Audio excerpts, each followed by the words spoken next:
ஓம் சரவணபவ. எந்த அளவுக்கு நீ நல்ல குணத்தோடு இருக்கிறாயோ அந்த அளவிற்கு உனக்கு சோதனைகள் வருகிறதே என்று நினைத்து நல்ல குணத்தை கைவிட்டு விடாதே. வரும் சோதனைகள் உன் உறுதித்தன்மையை அதிகரிக்க உதவும். வாழ்வின் பின்வரும் காலங்களில் எதற்கும் கலங்காமல் உன்னை துணிவோடு இருக்க இந்த சோதனைகள் உதவும்.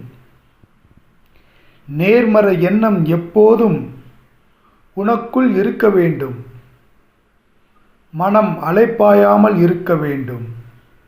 உனக்கொரு உதவி தேவை எனும்போது உதவ சிலர் இருப்பதற்கு காரணமே உன்னுடைய நல்ல குணம்தான். சோதனைகளை கண்டு அஞ்சாமல் உன் கடமைகளை செய். அனைத்தும் உனக்கு நான் நடத்தி தருவேன். மன தைரியம் மற்றும் துணிவு உன்னிடம் இருக்க வேண்டும். நீ எதிர்கொள்ளும் ஒவ்வொரு பிரச்சனையிலும் உனக்கு துணையாக நானே உடன் இருப்பதால் பிரச்சனைகள் தவிடுபொடியாகும். இன்று உன்னிடம் இருக்க வேண்டியது மன தைரியம் மற்றும் துணிவு. மற்றதை நான் பார்த்துக் கொள்கின்றேன். நல்லதே நடக்கும்.